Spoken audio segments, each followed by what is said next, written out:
सबसे पहले हमारे जो प्राइम मेंबर्स हैं उनके सवाल लेना इंपॉर्टेंट है। अभिषेक सिंगला जी, इनका सवाल सबसे पहले आया। डिलीवरी के इनके पास 600 शेयर हैं। राजेश जी 485 रुपये के रेट पर लिए हैं इन्होंने, और मोतीलाल ओसवाल भी हैं, कह रहे हैं कि 580 रुपये के रेट पर शॉर्ट टर्म का टारगेट इनको चाहिए इन दोनों स्टॉक्स में। कह रहे हैं कि आई थिंक इनको प्रॉफिट हो रहा है, कह रहे हैं कि मैं होल्ड करूं या फिर इसमें से प्रॉफिट बुक कर लूं। देखिए, जिस भाव पे इन्होंने लिया है वही इसका रेजिस्टेंस है और वहीं इसे ऊपर निकलने पर ब्रेकआउट आ सकता था। अगर ये काउंटर 500 के ऊपर निकलता है तो एक फ्रेश ब्रेकआउट इसमें आएगा। उसके बाद आप अपने काउंटर को होल्ड करके चलेंगे, और अगर ऐड करना चाहें तो उसके बाद किसी भी डिक्लाइन पे ऐड भी कर सकते हैं, लेकिन पहले 500 क्रॉस हो जाने दीजिए। नीचे में स्टॉप लॉस आपका रहेगा 440 रुपये का। जब तक 440 होल्ड है, ये आराम से आप इसके अंदर होल्ड करके चलें, पैसा बनेगा। ठीक है। और मोतीलाल मोतीलाल ओसवाल फाइनेंशियल। 580 पे लिया है इन्होंने।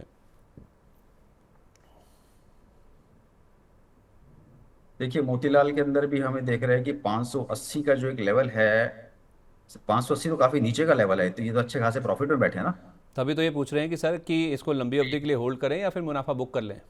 देखिए, यहाँ थोड़ा सा प्रॉफिट बुक कर सकते हैं क्योंकि चार्ट पे ऐसा लग रहा है कि थोड़ा सा शायद राउंडिंग टॉप जैसा पैटर्न बन जाए। फिर भी आप 910 रुपये का स्टॉप लॉस लगा लीजिए। 910 के नीचे काउंटर वीक हो जाएगा, उसके बाद फिर ये एक रेंज में चला जाएगा 900 से लेके 800 की रेंज में। तब वहाँ पे आपका समय भी थोड़ा खराब हो सकता है। तो आप 910 का स्टॉप लॉस लगा लें। 910 के ऊपर जब तक है, जब तक और हायर लेवल आपको मिल सकते हैं। लंबा आपको रखना है तो 790, जब तक 790 के ऊपर है घबराने की जरूरत नहीं है। नहीं तो सर मोतीलाल ओसवाल या फिर कोई और अच्छा ब्रोकरेज स्टॉक जो आपको लगता हो, क्योंकि अब तो काफ़ी सारे ऑप्शंस हैं, एंजल वन है, ग्रो है, और भी कई नाम हैं छोटे छोटे। देखिए, जी, अगर आपको इसी सेक्टर में लेना है तो फिर एंजल वन या फिर जियोजीत फाइनेंशियल, ये मुझे अच्छे लग रहे हैं। इनके चार्ट सेटअप ज़्यादा बेटर है। एंजल वन या फिर जियोजीत फाइनेंशियल, इन पर आप नज़र रख के चल सकते हैं। आयुष अग्रवाल जी का सवाल है, कह रहे हैं कि Sandeep sir I am stuck in Asian Paints. 100 share हैं इनके पास 3100 के रेट पर। वरुण जी काफ़ी ऊपर के भाव पर इन्होंने लिए हुए हैं, और आरबीए कह रहे हैं कि 2000 शेयर हैं 95 रुपीज़ के प्राइस पर। 3 साल से मैं इनको होल्ड कर रहा हूँ। What levels I can plan for exit, यानी कि अगर मुझे एग्जिट करना है तो किन लेवल्स पर सही रहेगा। अब ये आरबीए, अच्छा आरबीए ये जो बर्गर किंग वाली कंपनी है उसमें इन्होंने सर पैसा रेस्टोरेंट ब्रांड। काफ़ी टाइम से लगा कर रखा हुआ है। कई सारे लोग हैं ऐसे, तो ये तो कई लोगों को एड्रेस हो जाएगा सर अगर आप इसको एड्रेस कर देंगे तो। जी। देखिए, एशियन पेंट की सबसे पहले बात करें तो संदीप जी देखिए काफ़ी सालों से यानी ऑलमोस्ट 5 ईयर से यहाँ पर रिटर्न नहीं बने हैं इन्वेस्टर्स के। दो जगह से एशियन पेंट में आप देखेंगे तो फंडामेंटली, और आप देखेंगे तो जो वर्ल्ड लेवल पे जो काम हो रहा है उसके कारण यहाँ पर आप अंडर परफॉर्मेंस देखेंगे। हाल फिलहाल रिसेंटली आप देखेंगे तो काफ़ी अच्छा रिकवरी हुआ है, करीबन 2100 के अराउंड एक वैल्यू बाई था, और वहाँ से एक अच्छी मूव हमें देखने को मिली। अब 2000 2750 का एक जोन है, वहाँ पर एक रेजिस्टेंस है। और साथ ही में आप देखेंगे जब एशियन पेंट करीबन 3100 से लेकर 3400 का जोन चल रहा था, तब यहाँ पर बिरला ओपस से काफ़ी बड़ी कंपटीशन थी। उनकी जो मोनोपोली थी वहाँ पर चैलेंज हुई थी, और काफ़ी बड़ी हमें एक डाउन साइड देखने को मिली थी। अब यहाँ पर एक डबल बॉटम एक हो रहा है मंथली चार्ट पर, करीबन 2100 के जोन पर। ऊपर की तरफ 2750 से लेकर 2000 का एक रेजिस्टेंस जोन है। अगर उसके ऊपर हमें क्लोजिंग मिलती है तो फिर हमें यहाँ पर एक स्लोली एंड ग्रेजुअली एक अपमूव देखने को मिलेगा। और अब आप देखेंगे तो जो बिरला ओपस से उनका जो कंपटीशन था वो भी कहीं ना कहीं अब हटता हुआ दिख रहा है, और एशियन पेंट की जो मोनोपोली थी या जो उनकी पकड़ थी मार्केट पे, वो वापस एस्टेब्लिश हो रही है। बिल्कुल यहाँ पर बने रहिए। अगर कोई गिरावट आती है करीबन 2450 2500 के जोन में, तो यहाँ पर आप बाय कर सकते हैं, और थोड़ा लंबी अवधि का नजरिया रखेंगे तो यहाँ पर उनका जो प्राइस है एवरेज आउट करके यहाँ पर निकल सकते हैं। मतलब रेस्टोरेंट 2500 के ब्रांड इंडिया की अगर आसपास ये बात, एवरेज कर लें आप कह रहे हैं, अगर है इनके पास जी गुंजाइश जी तो। अच्छा जी, प्लीज़ बिल्कुल सर बिल्कुल। कंटिन्यू कीजिए। और आप देखिए क्योंकि यहाँ पर देखिए संदीप जी डेली चार्ट्स पर जो नेगेटिव पैटर्न्स थे वो अब पॉजिटिव हो रहे हैं, और अपना जो पॉजिटिव क्रॉस ओवर 200 SMA के ऊपर यहाँ पर जो भी शॉर्ट टर्म मूविंग एवरेज है वो चलना शुरू की है। और साथ ही में जो इंडिकेटर्स है वो भी सजेस्ट कर रहे हैं कि अब स्टॉक में एक रिवर्सल आ सकता है 2800 के ऊपर, तो बाय ऑन डिप करेंगे तो रिस्क रिवॉर्ड काफी बेटर रहेगा। ठीक है। आरबीआई की अगर बात करें, क्यूएसआर जो सेगमेंट है वहाँ पर आप देखेंगे तो जुबिलेंट फूड वर्क्स है और दूसरे जो भी जो स्टॉक्स है यहाँ पर वो एक अंडर परफॉर्म कर रहे हैं, और यहाँ पर एक डाउन ट्रेंड है। अभी भी आप देखेंगे तो यहाँ पर कोई भी रिवर्सल नहीं है, बट हाल फिलहाल आप देखेंगे लास्ट 2 डेज में यहाँ पर काफ़ी बड़े मोमेंटम है। करीबन 13-14% के आसपास यहाँ पर आरबीआई चल चुका है। 200 SMA के ऊपर डेली चार्ट्स पर एक ब्रेकआउट है, और यहाँ पर स्टॉक थोड़ा सा स्ट्रेच है। तो यहाँ पर आप देखेंगे वीकली चार्ट्स पर करीबन 60 के जोन में एक डबल बॉटम फॉर्मेशन है। ऊपर की तरफ 90 का एक जोन है, वहाँ पर एक रेजिस्टेंस फेस हो सकता है। तो अभी भी स्टॉक में करीबन 12-15 रुपीज़ की एक यहाँ चलने की जगह है। करीबन 90 के जोन में एक बार आप प्रॉफिट बुक कर सकते हैं। वहाँ से हो सकता है शायद एक वापस एक डाउन ट्रेंड हो सकता है, और एक हायर बेस बनाने की कोशिश करें। उसके बाद अगर 90 पर अगर स्टॉक क्लोज करने में सफल रहता है, अपना 200 SMA होल्ड करता है, तो एक रिवर्सल आ सकता है और 120 का टारगेट बन सकते हैं। हाल फिलहाल 90 का एक जोन है, वहाँ पर एक बार निकलना हो तो निकल सकते हैं। मतलब हर उछाल पर निकलने की कोशिश करें, राइट? एब्सोल्युटली, अभी संदीप जी वही स्ट्रक्चर है। हालांकि एक अच्छा बाउंस आया है, वो बाउंस आप यूज़ कर सकते हैं अपने जो लॉसेस से कम करके एक बार एग्जिट कर सकते हैं। ठीक है। जुबेर जी कह रहे हैं, राजेश जी आप देखिए इसको, ईएमएस का शेयर है इनके पास, कह रहे हैं कि मेरा नाम आसिफ है, मैं साउथ मुंबई से हूँ। अरे वाह क्या बात है, मुंबई से भी हमारे साथ दर्शक जुड़ रहे हैं। कह रहे हैं कि मेरे पास 746 रुपये 79 पैसे का एवरेज प्राइस है, 4065 क्वांटिटी है सर इनके पास ईएमएस की। तो कह रहे हैं कि मैं इसको होल्ड करूँ या फिर एवरेज करूँ? और देखिए ईएमएस का जो चार्ट स्ट्रक्चर काफी पॉजिटिव है, 390 के ऊपर एक ब्रेकआउट आया है, तो किसी भी डिक्लाइन पर आपको वापस में 370 365 के भाव मिलते हैं। तो आप इसको एवरेज करके चलेंगे, स्टॉप लॉस आपको लगाएंगे 300 रुपये के नीचे का। मुझे नहीं लग रहा कि फिलहाल हाल फिलहाल में 300 रुपये आएगा, लेकिन हाँ ऊपर में काउंटर 550 600 रुपये तक भी जा सकता है। किसी भी डिक्लाइन पर 360 65 के आसपास मिले तो एवरेज आउट कीजिए अपनी पोजीशन को, और मिनिमम 500 रुपये के लिए वेट कीजिए। ठीक है, ओके। और दीपेश जी का सवाल है, ये सवाल ईएमएस को लेकर था। दीपेश जी का सवाल है, वरुण जी एक तो वीकली एक्सपायरी का दिन है, कोई अगर स्ट्रैटेजी होगी तो वो बताइएगा। अब इनका सवाल देख के मुझे याद आ गया, ये कह रहे हैं कि मेरे पास 24,100 की कॉल 30 रुपये से 55 रुपये तक पहुंच गए, 3 लॉट से ये कह रहे हैं इन्होंने पोजीशन बनाई थी अपनी। और कल की सिप्ला की 1390 की कॉल कह रहे हैं कि 18 रुपये से अब होल्ड है, इनमें क्या रणनीति होनी चाहिए? तो सर एक निफ्टी पे और उसके साथ साथ सिप्ला पे दो इनके पास कॉल ऑप्शंस रखे हुए हैं। जी, निफ्टी की अगर बात करें संदीप जी, तो निफ्टी में देखिए एक सबड्यूड कारोबार है और यहाँ पर एक रेंज में ही यहाँ पर एक्सपायरी हो सकती है ऐसा लग रहा है। 24,000 के जो लेवल है वहाँ पर पुट साइड काफ़ी बड़ा हुआ है, और 24,200 आप देखेंगे तो वहाँ पर काफ़ी बड़ा बिल्डअप है कॉल राइटर्स का। तो यहाँ पर जो मैक्स पेन है 24,100, वहीं पे आई थिंक एक्सपायरी हो सकती है।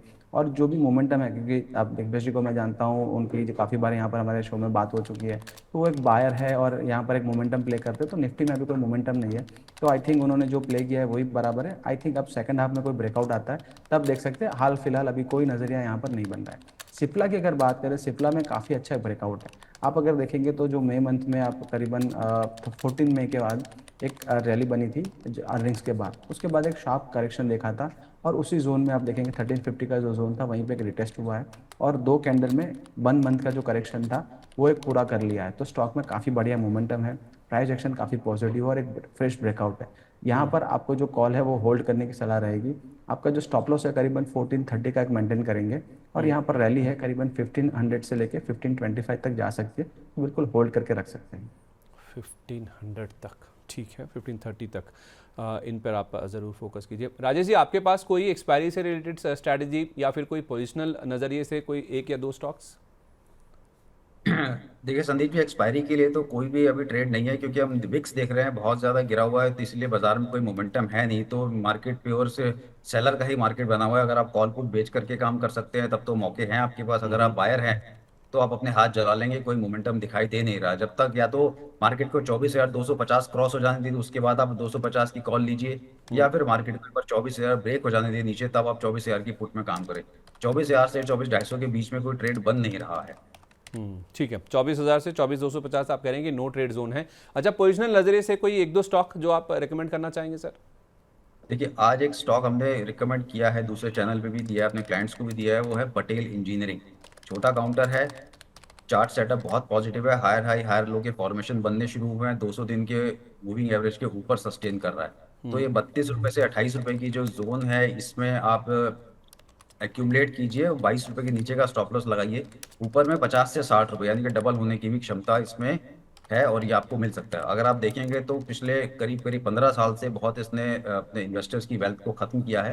तो अब एक ऐसे लेवल पे है जहाँ हम रिस्क लेके अपनी पोजीशन बना सकते हैं और एक अच्छा खासा पुल बैक इसमें खेल सकते हैं। अच्छा, कितना व्यू लेके चलना होगा जब आप कह रहे हैं कि ये 33 वाला 60 हो जाएगा? एक साल में तो आ जाना चाहिए भाव। मतलब 12 महीने का व्यू होना चाहिए। हाँ जी। बहुत इंपॉर्टेंट है सर ये, क्योंकि आपने तो ये बोल दिया और सवाल आने लगेंगे। राजेश जी ने कहा था हमने ले लिया 33 वाला, खुदा ना खास्ता अगर 30 हो गया ना तो फिर तो सवाल और ज़्यादा आने लगेंगे। ये नहीं पता किया, ये नहीं ध्यान रखेंगे कि 22 रुपये का स्टॉप लॉस भी दिया है और 12 महीने का पेशेंस भी साथ में दिया है। तो जो भी लेगा ना, बस वो ये ध्यान रखे कि 28 रुपए तक ऐड करेंगे, 28 से पहले क्वेश्चन ना पूछें, 28 तक भी आप ले लें, उसके बाद आप क्वेश्चन पूछेंगे तब बताएंगे। और लेके रखेंगे तो इसमें आप देखेंगे कुछ बड़े इन्वेस्टर्स भी इन्वेस्टेड हैं जिन्होंने 36 रुपए पे पोजीशन बनाई हुई थी। हम्म। तो मुझे उम्मीद है ठीक कि जिस तरह से चार्ट सेटअप बन गया है तो आपको अच्छा पैसा दे जाएगा अकाउंट। ठीक है। सबसे इंपॉर्टेंट बात कि यहाँ से लेकर 32 से लेकर 28 के बीच में खरीदना है, 22 रुपये का स्टॉप लॉस रखना है और 12 महीने आपको होल्ड करना है। तो इस तरह से आप चाहें तो इसमें व्यू बना के चल सकते हैं। राजेश जी, आपसे मेरी जितनी भी बातचीत हुई ना आज तक, उसमें हमने वोडाफोन आइडिया शायद कभी डिस्कस नहीं किया है मेरे हिसाब से। अब सर वो जो खबर आई थी कि प्रमोटर एंटिटी इसमें 4,000 करोड़ रुपए से ज़्यादा की रकम डाल रही है, उसमें से जो सर जो पहली किस्त है 25% की, जो वारंट एलोकेट किए गए थे या फिर वारंट जारी होने थे, वो वारंट्स इनको एलोकेट हो गए और 25% पैसा आ गया 1182 करोड़ रुपए का। प्रमोटर आदित्य बिरला ग्रुप की एक एंटिटी है सूर्यजा इन्वेस्टमेंट्स, जो कि आदित्य बिरला ग्रुप एंटिटी और प्रमोटर ग्रुप का मेंबर है। 11 रुपये प्रति शेयर पर इनको वारंट जारी किए गए जो कि अगले 18 महीने में कन्वर्ट होंगे और उसकी जो 25% रकम है 1182.50 करोड़, ये इनके पास आ गई है। और बाकी जो 18 महीने में 75% बाकी बकाया पेमेंट है वो इनको एक या फिर उससे ज़्यादा चरणों में मिल जाएगी। तो सर प्रमोटर एंटिटी जो कमिटमेंट किया था वो कमिटमेंट पूरा कर रहे हैं। 15 रुपये के आसपास, 1480 के आसपास वोडाफोन आइडिया कैसा लगता है सर आपको? जिनके पास हैं उनके लिए भी बताइए और जिनको फ्रेश एंट्री लेनी है, अगर जिनकी मिस हो गया है, उनके लिए भी व्यू दीजिए। देखिए, अगर हम इसको देखें 8.5 रुपए से चलता हुआ काउंटर ये 15.5 तक आया है, तो जो भी न्यूज फ्लो था उसको ये पूरी तरह से डिस्काउंट कर चुका है। अब ये थोड़ा सा यहाँ स्ट्रेच लग रहा है, थका हुआ लग रहा है। अब अगर कोई भी यहाँ 15 के आसपास इसमें एंट्री लेगा तो वो इसमें थोड़ा सा उसके लिए रिस्क फैक्टर ज्यादा हो जाता है, क्योंकि अगर हम देख रहे हैं कि ये अपने 10-20 डे मूविंग एवरेज के पास है, लेकिन अगर 50-100 देखे तो काफी दूर हो जाता है। तो मुझे ये लग रहा है कि शायद ये थोड़ा सा वापस आएगा, पुल बैक इसमें आ सकता है 13.5 से लेके 12.5 रुपए तक। अगर वहां तक के लेवल मिल जाते हैं तो वो अच्छी एक एंट्री लेवल होगा। अदरवाइज यहाँ पे लेंगे तो रिस्क रिवॉर्ड इतना बेटर नहीं है, क्योंकि जो न्यूज फ्लो था उसको लेकर के चल चुका। अब फ्रेश कोई बहुत बड़ी न्यूज आएगी तब ये ऊपर चलेगा, अदरवाइज ये थोड़ा सा टाइम बिताएगा और हो सकता है थोड़ा नीचे भी आ जाए। तो इसलिए अब अभी वेट कीजिए फ्रेश एंट्री के लिए, 12.5 के आसपास दोबारा क्वेश्चन पूछ लीजिएगा, तब तक वेट करेंगे तो ज्यादा बेटर है। अच्छा, और जिनके पास है सर? जिनके पास है वो स्टॉप लॉस लगा लें सर इसके अंदर 14 रुपए का। 14 रुपये का, मतलब नई खरीदारी के लिए 13.5 से 12.5 का वेट करें और जिनके पास हैं वो 14 रुपये का स्टॉप लॉस लगाकर बने रह सकते हैं। होल्ड कर सकते हैं जी। ठीक लेकिन है। एक प्रॉफिट बुक कर लेंगे तो ज्यादा बेटर है, एटलीस्ट 50 to 75% बुक कर लो, बाकी का 14 का स्टॉप लॉस लगा लो। अगर नीचे में खरीदा हुआ है तो बिल्कुल। ठीक है। वरुण जी, आपकी भी यही राय है? जी बिल्कुल सिमिलर व्यू रहेगा। देखिए संदीप जी, हमारी काफ़ी बार बात हुई और हमने लोअर लेवल्स पर जो बाय ऑन डिप को हमने एक्यूमुलेट करने के लिए बोला था और करीबन 15.50 का टारगेट था। 15.30-35 का जो टारगेट है वो अचीव हो चुका है। अब स्टॉक कंसिडरेशन में है, क्योंकि आप देखेंगे जो जो प्राइजेस है, प्राइस एक्शन है, वो प्राइस एक्शन में चलती है। जैसे राजेश जी ने बताया, जो सारी न्यूज़ थी वो एक प्राइजिंग हो चुकी है। अब स्टॉक कंसोलिडेट कर रहा है अपना जो मूविंग एवरेज है मंथली और वीकली चार्ट पर, क्योंकि आप देखेंगे तीनों टाइम फ्रेम पर एक डाउन ट्रेंड में चल रहा था। करीबन 650 के करीब एक बेस बना है और 5 साल का एक बेस बिल्डअप हुआ है और अब यहाँ पर एक ब्रेकआउट हुआ था, ब्रेकआउट का टारगेट अचीव हो चुका है। अब मंथली एंड वीकली चार्ट पर जो डेली चार्ट्स में रिवर्सल हुए थे वो रिवर्सल यहाँ पर हो रहा है, तो यहाँ पर इंपल्स एंड करेक्टिविटी साइकिल चलेंगे। वीकली चार्ट पर आप देखेंगे तो करीबन 1170 के अराउंड 200 एसएम है, वहाँ अगर मिलता है तो एक वेरी गुड बाइंग अपॉर्चुनिटी रहेगी और वहाँ पर आपको एक ऐड करनी चाहिए अपने पोर्टफोलियो में। वहाँ से अगर रिवर्सल मिलता है तो काफ़ी बड़ी रैली हो सकती है। हाल फिलहाल रिस्क रिवॉर्ड इतना यहाँ पर फेवरेबल नहीं है, तो अवॉइड करें तो बेटर रहेगा।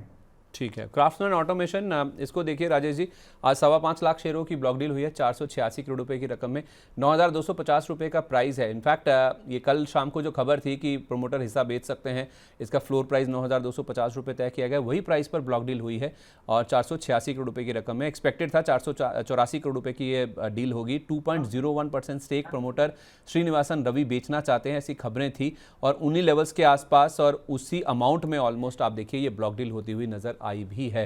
ब्लॉक डील होने के बाद आप देखिए थोड़ा सा स्टॉक उछला था, वापस हाई लेवल से फिजल आउट होके 95.5 के आसपास ट्रेड कर रहा है। राजेश जी, स्टॉक में कुछ करने लायक है? जी अभी तो नहीं करने लायक। देखिए, अगर हम इसको डेली चार्ट देख रहे हैं तो यहाँ पे एक हमें डाइवर्जेंस दिख रहा है, नेगेटिव डाइवर्जेंस। प्राइस ऊपर जा रहा है लेकिन आरएसआई अपने प्रीवियस हाइट्स को ब्रेक नहीं कर रहा है। तो मैं उम्मीद कर रहा हूँ कि काउंटर 9100 से लेकर 8400 इस रेंज के अंदर कंसोलिडेट करेगा। अगर 8400 के आसपास मिलेगा तो ही हम इसके अंदर बाइंग अटेम्प्ट करेंगे, अदरवाइज इन लेवल पे बाइंग अटेम्प्ट करने में आपका रिस्क बहुत ज्यादा है। लॉस होने के चांसेस ज्यादा बन जाएंगे। तो मैं 81 से 9100 से लेके 8400 इस रेंज के अंदर आता है लोअर लेवल पे, तो एक्यूमुलेशन करना इसमें ज्यादा अच्छा रहेगा। उसमें टारगेट आने वाले समय में आपको 10 साढ़े 10 हजार के भी ऊपर के मिलेंगे, लेकिन इस भाव से नहीं, नीचे के भाव से। राजेश जी, आप टीसीएस खरीदेंगे? टीसीएस में जिस तरह की गिरावट हो चुकी है आज फिर से, जैसे मैं वरुण जी से भी पूछ रहा था, वो कह रहे थे कि मौका है, जो गिरावट है उसे आप एक्यूमुलेशन के लिए यूज़ कीजिए। 9 जुलाई को डेट भी आ गई है जब इनके पहली तिमाही के नतीजे आ जाएंगे। वरुण जी लगातार कह रहे हैं कि नतीजों का वेट कर लीजिए, डिविडेंड के ऊपर भी विचार होगा। ये जो भाव है सर, जिस तरह से करेक्शन हो चुका है, मुझे खुद याद है सर 4500 रुपये पर इन्होंने बायबैक किया है। 4500 वाला टीसीएस सर 2075-2050 रुपये में मिल रहा है, आधे से भी कम दाम में मिल रहा है। क्या किसी के इस भाव को देखकर मुंह में पानी लाना चाहिए किसी को? देखिए, इससे हमें एक सीख मिल जाती है कि जब भी कंपनी बायबैक करती है तो वो कभी गारंटीड रिटर्न का ऐसा इवेंट नहीं होता कि हमारा पैसा बन ही जाएगा। तो इसमें मैं आपको एक बहुत अच्छा मंत्र दे देता हूँ। जो आईटी में इन्वेस्ट करना चाहते हैं, जो भी व्यक्ति आईटी में अभी जाना चाहता है ना, वो जो एफ एंड ओ के काउंटर है उसको छोड़ दे। जो काउंटर कैश में अवेलेबल है, नॉन एफ एंड ओ है, आप वहां देख लीजिए। वहां आपको चार्ट सेटअप अच्छे मिलेंगे, वहां रिटर्न आपको ज्यादा बनेगा, क्योंकि किसी भी बाउंस बैक में हो सकता है एफ एंड ओ वाले काउंटर 2 3 4% चले, लेकिन जो नॉन एफ एंड ओ है वो आपको 15 से 20% तक का भी मूव दे देंगे। तो जो नॉन एफ एंड ओ है वहां देखिए, वहां आपको अच्छे अच्छे स्टॉक्स मिल जाएंगे। एफ एंड ओ वाले काउंटर से दूर हो जाइए। भाव अच्छे हो सकते हैं, लेकिन वो यहाँ से रैली कितने देगी आपको, आगे कितना प्रॉफिट मिलेगा, उस पर हमेशा सवाल या निशान रहता है एफ एंड ओ के काउंटर्स पे। इसलिए एफ एंड ओ से दूर हो जाओ। नॉन एफ एंड ओ वाले आईटी के जो अच्छे स्टॉक्स पैनिक में मिल रहे हैं, ले लीजिए। शॉर्ट टर्म में मैं एक्सपेक्ट कर रहा हूँ 15-20% का जंप आपको हर एक काउंटर में मिल जाएगा।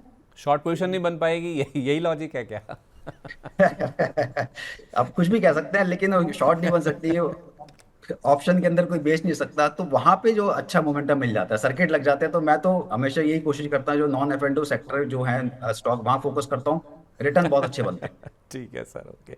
आज हम देख रहे हैं कि मेटल स्टॉक्स में प्रेशर देखने को मिल रहा है। नाल्को हुआ या हिंदुस्तान जिंक हुआ। हिंदुस्तान जिंक में तो आज खबर भी आई है कि 2 कंपनियों के साथ इन्होंने एमओयू साइन किया है।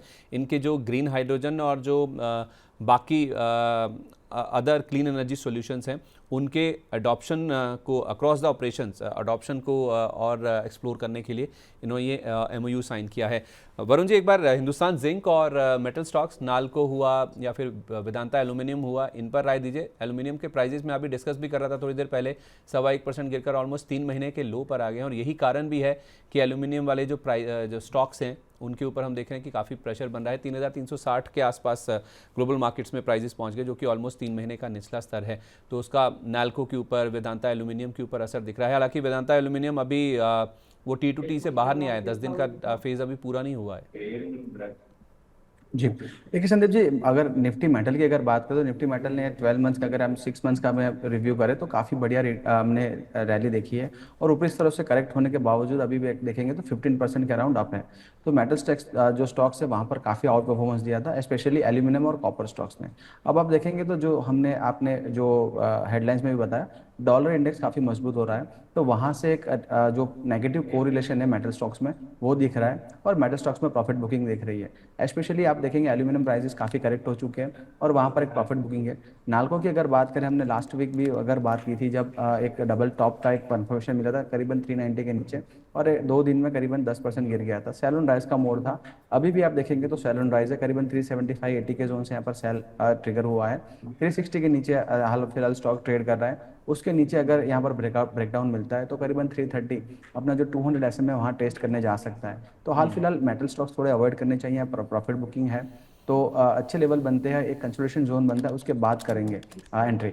अब दूसरा जो स्टॉक है हिंदुस्तान जिंक। हिंदुस्तान जिंक आप देखेंगे तो जो सिल्वर के प्राइजेस के अकॉर्डिंग यहाँ पर स्टॉक में एक मोमेंटम था, वो मोमेंटम टॉप आउट हो चुका है करीबन 800, 750, 800 के जोन में। और यहाँ पर एक लोअर लो जो बन रहा है डेली चार्ट्स पर, अपने 200 SMA के नीचे कारोबार कर रहा है। तो यहाँ पर भी एक डाउन ट्रेंड है। अगर आपके पास कोई शॉर्ट पोजीशन है या शॉर्ट पोजीशन क्रिएट करना चाहते हैं, 575 का एक स्टॉप लॉस मेंटेन कर सकते हैं। 532 और 515 2 टारगेट बन सकते हैं। यहाँ पर शॉर्ट पोजीशन इनिशिएट भी कर सकते हैं। एक ब्रेकडाउन है और यहाँ पर लोअर लेवल्स और बन सकते हैं। अच्छा, मतलब आप कह रहे हैं कि शॉर्ट पोजीशन बना के चलिए।